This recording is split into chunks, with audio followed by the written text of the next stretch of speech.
This is lecture number 10th of electrostatics. और इस छोटे से इस लेक्चर में हम एक छोटा सा टॉपिक पढ़ेंगे, वो है इक्विपोटेंशियल सरफेस। तो आइए देखते हैं कि इक्विपोटेंशियल सरफेस क्या होता है, इसमें क्या क्या इंपॉर्टेंट पॉइंट याद रखना है और इस पे कैसे क्वेश्चंस बनते हैं। उसको समझने के लिए मान लीजिए आपके पास एक पॉइंट चार्ज है, तो आपको पता है पॉइंट चार्ज है, पॉजिटिव पॉइंट चार्ज है, तो इलेक्ट्रिक फील्ड ओरिजिनेट होगा। और हम क्या करते हैं, इलेक्ट्रिक फील्ड इससे परपेंडिकुलर ओरिजिनेट करते हैं। और यहाँ पे हम क्या करते हैं, ऐसे कुछ लाइन हम ड्रॉ करते हैं और कुछ पॉइंट हम मार्क करते हैं 1 2 3 4 5। अब आप देखिए इस पॉइंट चार्ज से इन सभी पॉइंट का जो डिस्टेंस है वो सेम है। और पॉइंट चार्ज के लिए पोटेंशियल आप लिखते हैं KQ/R। चार्ज सेम है, सभी पॉइंट का डिस्टेंस सेम है चार्ज से, तो हम बोलेंगे इन सभी पॉइंट पे क्या होगा, पोटेंशियल सेम होगा। तो एक ऐसा पॉइंट का लोकस जहां पे चार्ज के कारण पोटेंशियल सेम हो, इस सरफेस को हम बुलाते हैं इक्विपोटेंशियल सरफेस। यानी कि ये एक इक्विपोटेंशियल सरफेस, ये एक इक्विपोटेंशियल सरफेस।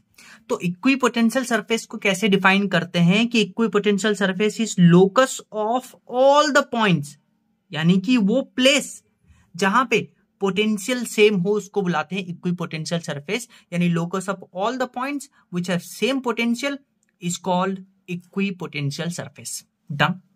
अच्छा, अगर आपके पास एक पॉइंट चार्ज है तो पॉइंट चार्ज के लिए अब आप क्लियरली देख सकते हैं कि जो इक्विपोटेंशियल सरफेस है वो स्फेरिकल होता है। So for point charge equipotential surface is spherical in shape. लेकिन अगर आपके पास एक लाइन चार्ज है, मान लीजिए आपके पास एक लाइन चार्ज है, इनफाइनाइट लाइन वायर है, इस पे चार्ज +Q है, तो इसका जो इक्विपोटेंशियल सरफेस होता है वो सिलिंड्रिकल होता है। तो आपको ये याद रखना है कि एक लाइन चार्ज के लिए जो इक्विपोटेंशियल होता है it is cylindrical in shape, और पॉइंट चार्ज के लिए it is spherical in shape.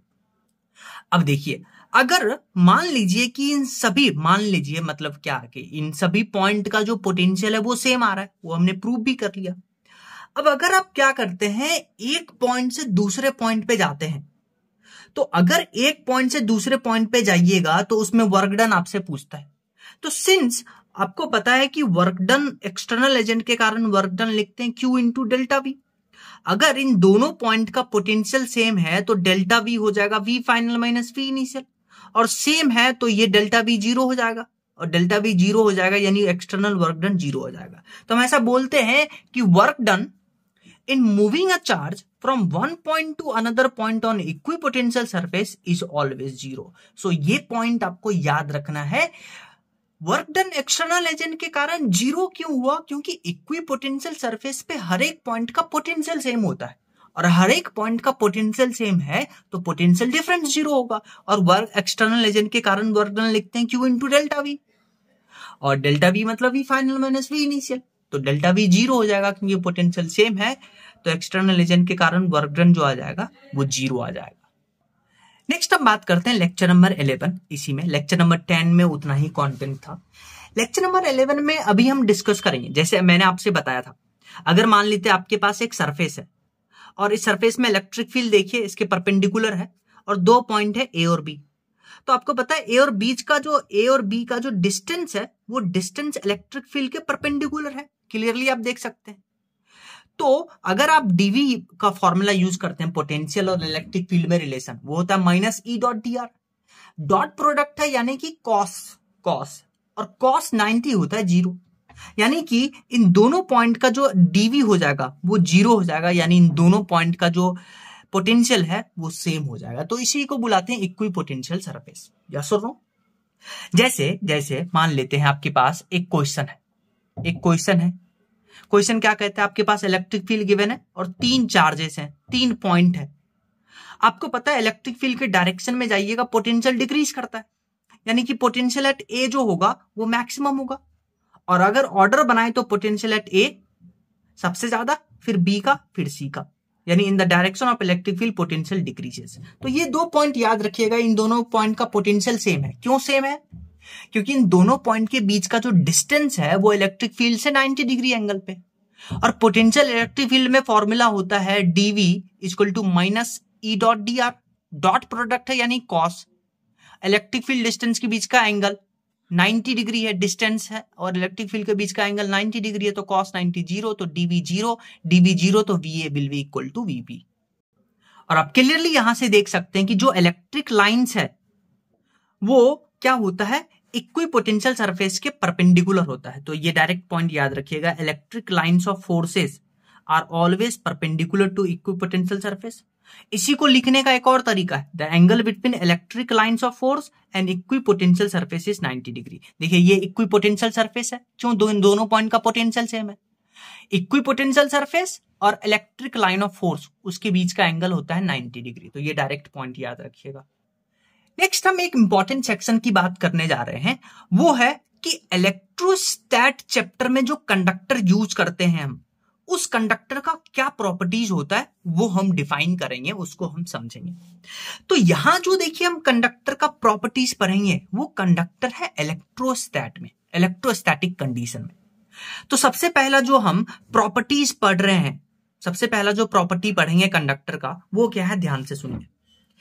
देखिए आपको पता है कि अगर आप कंडक्टर में कोई चार्ज देते हैं, मान लेते हैं आपके पास ये कंडक्टर है, इस पे आप चार्ज दिए, तो आपको पता है ये सारा चार्ज जो है उस कंडक्टर के सरफेस पे जाएगा, और सरफेस पे जाएगा। और कंडक्टर जो होता है बहुत इंटेलिजेंट होता है।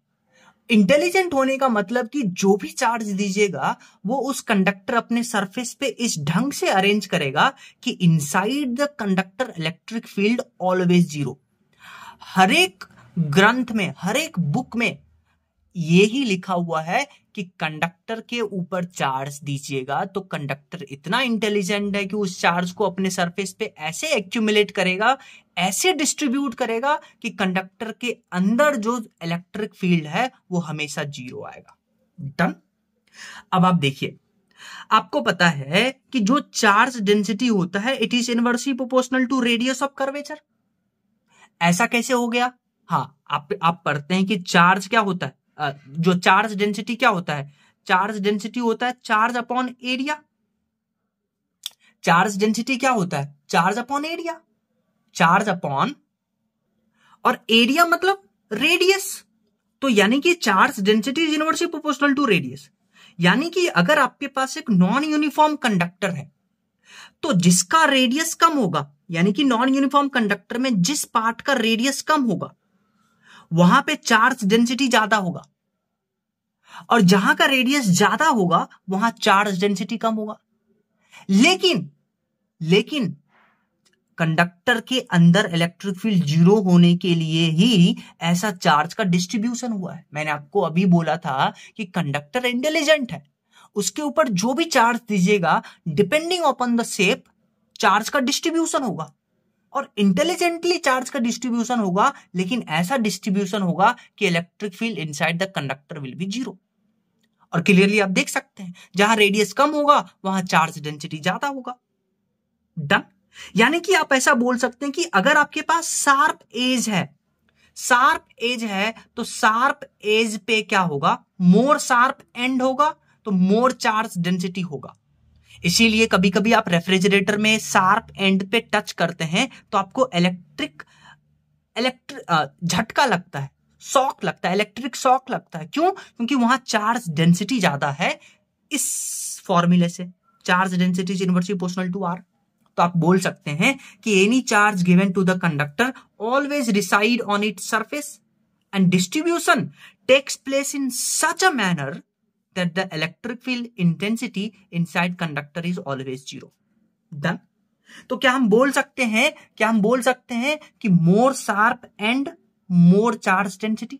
देखिए, charge density is inversely proportional to radius. Done. तो charge distribution takes place in such a way that electric field inside a conductor is always zero. आइए नेक्स्ट प्रॉपर्टीज की बात करते हैं। इस प्रॉपर्टीज को जब हम डिस्कस करेंगे तो यहां दो इंपॉर्टेंट फॉर्मूला को हम डिराइव करेंगे, वो आपको याद रखना है। क्या है वो प्रॉपर्टीज, ध्यान से सुनिए। आपको बताना है कि अगर आपके पास एक कंडक्टर है तो कंडक्टर के जस्ट आउटसाइड, मान लीजिए ये कंडक्टर का सरफेस है तो जस्ट आउटसाइड यहां होगा, तो जस्ट आउटसाइड वाले पॉइंट पे, या आप बोल दीजिए in the vicinity of conductor, जो इलेक्ट्रिक फील्ड आता है वो आता है सिग्मा अपॉन एप्सिलॉन नॉट। पहला ये फॉर्मूला डायरेक्ट याद रखना है, डिराइव नहीं करेंगे। क्या याद रखना है? किसी भी कंडक्टर के अंदर तो इलेक्ट्रिक फील्ड जीरो होता है, ये आपको पता है, यस और नो? अंदर जीरो है, पर जस्ट बाहर, कंडक्टर के जस्ट बाहर, आप यूं बोल दीजिए कंडक्टर के विसिनिटी में इलेक्ट्रिक फील्ड का जो फॉर्मूला होता है वो आता है सिग्मा अपॉन एप्सिलॉन नॉट। ये हम नेट इलेक्ट्रिक फील्ड की बात करते हैं। डन। अब आप देखिए यहां पे एक छोटा सा कॉन्सेप्ट है और उसके ऊपर हम एक फॉर्मूला डिजाइन करेंगे, वो सुनिए। हम क्या करते हैं, ये कंडक्टर है, इस पे एक छोटा सा एलिमेंट लेते हैं, डी क्यू इस पे चार्ज है, छोटा सा एलिमेंट कंसीडर करते हैं जिसपे डी क्यू चार्ज है। अब देखिए इस छोटे से एलिमेंट के कारण हम बोल रहे हैं कि ये जो इलेक्ट्रिक फील्ड प्रोड्यूस करेगा वो है E1। डन। और हम दो पॉइंट कंसीडर कर रहे हैं, इस एलिमेंट के बाहर वाला पॉइंट ए और इस एलिमेंट के अंदर वाला पॉइंट बी। तो आपको पता है इस छोटे से एलिमेंट के कारण अगर यहाँ पे एक टेस्ट चार्ज लगते हैं तो पॉजिटिव पॉजिटिव इसको रिपेल करेगा, तो इस पे इलेक्ट्रिक फील्ड बनेगा E1। और सिमिलरली इस पॉइंट पे इलेक्ट्रिक फील्ड बनेगा E1 और दोनों अपोजिट बनेगा। ध्यान से देखिए, बी पॉइंट पे अंदर की तरफ, ए पॉइंट पे बाहर की तरफ। डन। और अब देखिए इस छोटे से एलिमेंट को छोड़ दीजिए, बाकी जो रेस्ट पार्ट है, रेस्ट पार्ट जो हम वापस से लाइन ड्रॉ कर रहे हैं, देखिए ये रेस्ट पार्ट। तो इस रेस्ट पार्ट के कारण जो इलेक्ट्रिक फील्ड प्रोड्यूस हो रहा है उसको हम E2 बुला रहे हैं। ध्यान से सुनिएगा, बहुत इंपॉर्टेंट कॉन्सेप्ट है।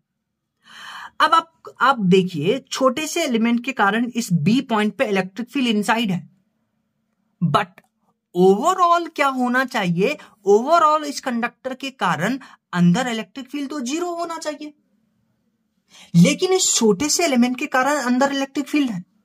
यानी कहीं ना कहीं अगर हम बाकी एलिमेंट की बात करें, इस एलिमेंट को छोड़कर के बाकी पार्ट की बात करें, तो बाकी पार्ट के कारण इस बी पॉइंट पे इलेक्ट्रिक फील्ड कैसा होना चाहिए, E1 के कारण अपोजिट होना चाहिए और दोनों बराबर होना चाहिए, तभी एक दूसरे को कैंसिल करेंगे और inside conductor electric field zero होगा। वापस से सुनिए, वापस से सुनिए। हमने क्या किया, एक कंडक्टर पे एक छोटा सा एलिमेंट कंसीडर किया DQ। DQ के बाहर एक पॉइंट बनाए A, तो उसके कारण इलेक्ट्रिक फील्ड E1। अंदर एक पॉइंट बनाए, उसके कारण इलेक्ट्रिक फील्ड इनसाइड। और अंदर रखना क्या है, इलेक्ट्रिक फील्ड जीरो, क्योंकि कंडक्टर है। तो रेस्ट ऑफ द पार्ट के कारण क्या होगा, इस बी पॉइंट पे रेस्ट ऑफ द पार्ट के कारण इलेक्ट्रिक फील्ड प्रोड्यूस हो रहा है, उसको E2 बुला रहे हैं। वो किधर होगा, E1 के अपोजिट, और दोनों सेम होगा, तभी तो अंदर जीरो होगा। और बाहर देखिए, बाहर ऑब्वियसली यहां पॉजिटिव चार्ज है तो इस पर रिपेल करेगा। अब ध्यान से सुनिए, अगर हम आउटसाइड पॉइंट की बात करते हैं तो आउटसाइड में नेट इलेक्ट्रिक फील्ड होगा E1 प्लस E2। डन। अच्छा, नेट इलेक्ट्रिक फील्ड बोलते कितना है in the vicinity of conductor, sigma upon epsilon naught. और इन ये दोनों बराबर है E1 E2, तो 2E1 इसको लिख दीजिए, E1 प्लस E1 2E1। तो यहां से देखिए E1 आ जाएगा सिग्मा अपॉन 2 एप्सिलॉन नॉट, और दोनों इक्वल हैं तो E1 और E2 दोनों का वैल्यू आ गया सिग्मा अपॉन 2 एप्सिलॉन नॉट। और ई नेट बोलते हैं E1 प्लस E2, तो दोनों को जोड़िएगा तभी तो सिग्मा अपॉन एप्सिलॉन नॉट आएगा। यस और नो? अब आप देखिए यहां पे हम क्या करते हैं, ये जो स्मॉल एलिमेंट है इस पे कितना फोर्स लग रहा है वो हम कैलकुलेट करना चाहते हैं। डन। तो देखिए इस स्मॉल एलिमेंट पे चार्ज है DQ, और फोर्स आपको पता है वो होता है Q इंटू E। चार्ज कितना है DQ, और इस पे इलेक्ट्रिक फील्ड कौन सा लेंगे, E2। रेस्ट ऑफ द कारण के कारण ही तो इस पे इलेक्ट्रिक फोर्स लगेगा। इस DQ एलिमेंट पे कौन फोर्स लगेगा, रेस्ट ऑफ द पार्ट के कारण, और रेस्ट ऑफ द पार्ट के कारण इलेक्ट्रिक फील्ड कितना प्रोड्यूस हो रहा है, E2। यानी इलेक्ट्रिक फील्ड यहां लेंगे E2, और E2 और E1 बराबर है, जो कि सिग्मा अपॉन 2 एप्सिलॉन नॉट के बराबर है। और सिग्मा को लिख सकते हैं चार्ज अपॉन एरिया, तो DQ को क्या लिख सकते हैं, सिग्मा इंटू DA, तो DQ को लिख दिए सिग्मा इंटू DA। तो यहां से देखिए DA को नीचे लेके आइए, तो DA को नीचे लेके आइएगा, ये आ गया sigma square upon 2 epsilon naught. और आपको पता है फोर्स अपॉन एरिया होता है प्रेशर, इसको बुलाते हैं इलेक्ट्रोस्टैटिक प्रेशर। तो इलेक्ट्रोस्टैटिक प्रेशर क्या है, इस छोटे से एलिमेंट पे कितना प्रेशर लगा रहा है, प्रेशर मतलब फोर्स पर यूनिट एरिया, उसको बुलाते हैं इलेक्ट्रोस्टैटिक प्रेशर, जिसका वैल्यू होता है sigma square upon 2 epsilon not. कैसे आया आपको समझ में आना चाहिए। तो ये जो कंडक्टर का सेकेंड प्रॉपर्टीज है, इसमें आपको दो चीज याद होना चाहिए कि कंडक्टर के जस्ट आउटसाइड उसके विसिनिटी में इलेक्ट्रिक फील्ड का नेट फॉर्मूला होता है सिग्मा अपॉन एप्सिलॉन नॉट, और इस छोटे से एलिमेंट पे जो इलेक्ट्रोस्टैटिक प्रेशर लगता है वो आता है sigma square upon 2 epsilon not. आइए नेक्स्ट प्रॉपर्टीज की बात करते हैं कंडक्टर का। वो क्या है, आपको पता है अगर हम कंडक्टर लेते हैं तो कंडक्टर के इनसाइड वाले पॉइंट पे इलेक्ट्रिक फील्ड जीरो होता है। और अगर इलेक्ट्रिक फील्ड जीरो है, अगर क्या है इलेक्ट्रिक फील्ड जीरो है, तो आपको पता है कंडक्टर के इनसाइड जो पोटेंशियल होता है वो कांस्टेंट होता है। इलेक्ट्रिक फील्ड जीरो होता है, पोटेंशियल कांस्टेंट होता है, जो सरफेस पे होता है वही अंदर होता है। यानी इन तीनों पॉइंट पे इलेक्ट्रिक पोटेंशियल सेम होगा और वो सरफेस के बराबर होगा। डन, ये हम पहले भी पढ़ के आ चुके हैं। आइए नेक्स्ट प्रॉपर्टीज के बारे में हम पढ़ते हैं। नेक्स्ट प्रॉपर्टीज ध्यान से सुनिए, ये प्रॉपर्टीज हम पहले भी पढ़ के आज आए हैं, अभी भी एक बार डिस्कस कर लेते हैं। आपको पता है कंडक्टर के इनसाइड इलेक्ट्रिक फील्ड जीरो होता है, लेकिन बाहर इलेक्ट्रिक फील्ड होगा, और ये जो इलेक्ट्रिक लाइंस ऑफ फोर्स है वो कंडक्टर के हमेशा परपेंडिकुलर होगा। यही इंपॉर्टेंट पॉइंट है कि electric lines of force are always perpendicular to the conductor, और ये जो परपेंडिकुलर बनाते हैं वो हमेशा सेंटर से पास होना चाहिए। क्योंकि इस पे क्वेश्चन भी आया हुआ है। क्वेश्चन कैसे आया हुआ है कि आपको ये बना के दिया, बोला कि ये एक मेटेलिक स्फीयर है, आपको बताना है कि कौन सा इलेक्ट्रिक लाइंस ऑफ फोर्स सही बना हुआ है। तो देखिए ये तो हो नहीं सकता एक लाइन, क्योंकि ये कंडक्टर के अंदर इलेक्ट्रिक फील्ड चला गया। टू भी नहीं हो सकता, क्योंकि ये जो परपेंडिकुलर तभी होगा जब ये सेंटर से पास करे। लेकिन थर्ड जो है ये लाइन नहीं है, थर्ड आपके पास ये लाइन है, देखिए ये डायग्राम था, ये पार्ट नहीं है, ये पार्ट नहीं है, तो ये देखिए सेंटर से पास कर रहा है, तो ये ऑब्वियसली परपेंडिकुलर है। और सिमिलरली ये सेंटर से पास कर रहा है, ये परपेंडिकुलर है। तो electric lines of force are always perpendicular to the conductor. तो ये फोर्थ पॉइंट याद रखिएगा। तो इसका आंसर हो जाएगा थर्ड, ये लाइन सही बनाया हुआ है। नेक्स्ट एक इंपॉर्टेंट कॉन्सेप्ट बात करते हैं जिसके ऊपर क्वेश्चन बनता है। इसमें क्या होता है, आपके पास एक कंडक्टर है, उसमें हम क्या करते हैं कैविटी बनाते हैं, खाली जगह। डन, तो उसको हम डिनोट भी करते हैं। जो कैविटी है उसको तो ऐसे छोड़ते हैं, बाकी जो कंडक्टर है उसको हम सॉलिड लाइन से ऐसे मार्क करते हैं, ये दिखाने के लिए कि अंदर कैविटी। और हम क्या करते हैं, अंदर कैविटी के अंदर एक प्लस क्यू चार्ज रखते हैं। तो प्लस क्यू चार्ज रखेंगे तो ये इलेक्ट्रिक लाइंस ऑफ फोर्स बनाएगा, इलेक्ट्रिक फील्ड बनाएगा, और इलेक्ट्रिक फील्ड बनाएगा, बट कंडक्टर के अंदर इलेक्ट्रिक फील्ड जीरो होता है। तो ये इलेक्ट्रिक फील्ड इस कैविटी के अंदर ही टर्मिनेट होना चाहिए, खत्म हो जाना चाहिए। क्योंकि अगर ये बाहर चीर करके निकल गया तो कंडक्टर के अंदर इलेक्ट्रिक फील्ड होगा, जो कि वायलेट करता है लॉ को। तो यानी कि ये जो इलेक्ट्रिक लाइंस ऑफ फोर्स है ओरिजिनेट तो हो रहा है, पर कैविटी के अंदर ही टर्मिनेट होना चाहिए। तो इसलिए क्या होता है, यहां प्लस क्यू चार्ज है, तो इसके अंदर वाले सरफेस पे माइनस क्यू चार्ज का इंडक्शन होता है, ताकि ये इधर इलेक्ट्रिक फील्ड प्रोड्यूस करेगा, माइनस इसके ऑपोजिट में, तो दोनों एक दूसरे को टर्मिनेट कर जाएंगे। ओवरऑल कंडक्टर के अंदर इलेक्ट्रिक फील्ड जीरो हो जाए। डन। तो इंडक्शन कैसे हुआ, यहां प्लस क्यू, यहां माइनस क्यू, और फिर कंडक्टर के बाहर प्लस क्यू का इंडक्शन होगा। डन। यानी कि चार्ज क्यू रखे सेंटर पे कैविटी पे, तो कैसे इंडक्शन हुआ इसको भी सोचेंगे। अच्छा, ये जो चार्ज प्लस क्यू है, इंडक्शन इसके बराबर होता है और ऑपोजिट चार्ज होता है। इसको समझने के लिए हम एक दूसरा एक्सप्लेनेशन भी लेते हैं। कैसे, मान लीजिए यहां प्लस क्यू चार्ज रखे और यहां पे चार्ज इंड्यूस हुआ, लेट से क्यू आई बोलते हैं। तो हम क्या करते हैं, गॉसियन सरफेस कंसीडर करते हैं। ये जो डॉटेड लाइन दिख रहा है ये गॉसियन सरफेस है, तो गॉसियन सरफेस पे लगाते हैं net flux equal to Q enclose upon epsilon naught. और गॉसियन सरफेस के अंदर नेट फ्लक्स क्या होगा, जीरो, और क्यू इनक्लोज कितना है, Q I plus Q divided by epsilon naught. Epsilon naught इधर जीरो हो गया, तो Q plus Q I equal to zero. देखिए क्यू आई इंड्यूस्ड जो है वो माइनस क्यू के बराबर है, सेम क्वांटिटी में बट अपोजिट डायरेक्शन में, ताकि इलेक्ट्रिक फील्ड अंदर जीरो हो सके। डन। जैसे इसके ऊपर बेस देखिए एक क्वेश्चन आया था आईआईटी में। अब आप देखिए आपके पास कंडक्टर तो है, उसके अंदर कैविटी भी है, पर अब जो हम चार्ज रख रहे हैं उसको सेंटर पे नहीं रख रहे हैं, उधर थोड़ा सा इस एज के अबाउट इसको हम रख रहे हैं। तो अब आप देखिए क्या होगा, ध्यान से सुनिएगा। तो क्या होगा, यहां जो प्लस क्यू रखे हैं, अंदर इलेक्ट्रिक फील्ड जीरो रखना है, तो यहां माइनस क्यू इंड्यूस होगा। लेकिन इसके पास है, तो इस पार्ट में जो हम मार्क कर रहे हैं, इस पार्ट में चार्ज डेंसिटी ज्यादा एक्यूमुलेट होगा, electric lines of force close होंगे, क्योंकि ये जो पॉइंट चार्ज है इस सरफेस के पास में है। लेकिन यहां से क्या होगा, यहां कम चार्ज डेंसिटी एक्यूमुलेट होगा, इलेक्ट्रिक लाइंस ऑफ फोर्स भी कम होगा। ये एक सवाल पूछा था। लेकिन कंडक्टर के बाहर क्या होगा, वो इंपॉर्टेंट है। तो कंडक्टर के बाहर जो होगा चार्ज का यूनिफॉर्म डिस्ट्रीब्यूशन होगा, चार्ज का यूनिफॉर्म डिस्ट्रीब्यूशन होगा तभी तो अगर आप एक कोई पॉइंट कंसीडर करते हैं तो इस पे क्या होगा, इस पे क्या होगा, इक्वल अपोजिट डायरेक्शन में होगा, तभी अंदर इलेक्ट्रिक फील्ड 0 होगा। तो आपसे यही क्वेश्चन पूछा था कि बाहर डिस्ट्रीब्यूशन क्या होगा, यूनिफॉर्म, और कैविटी के अंदर डिस्ट्रीब्यूशन कैसा होगा, नॉन यूनिफॉर्म। तो यही पॉइंट पूछा गया था, ये आपको याद भी रखना है। नेक्स्ट क्वेश्चन देखिए, ये भी क्वेश्चन एग्जाम में पूछा गया था। आपको बोला है कि एक कंडक्टर है, कंडक्टर के अंदर कैविटी है, और इस कैविटी में क्या करते हैं, एक प्लस क्यू चार्ज रखते हैं कैविटी के अंदर। तो आपसे पूछा है कि इस कंडक्टर का रेडियस आर है, तो 2 पॉइंट पी और ए पे आपको बताना है इलेक्ट्रिक फील्ड और पोटेंशियल।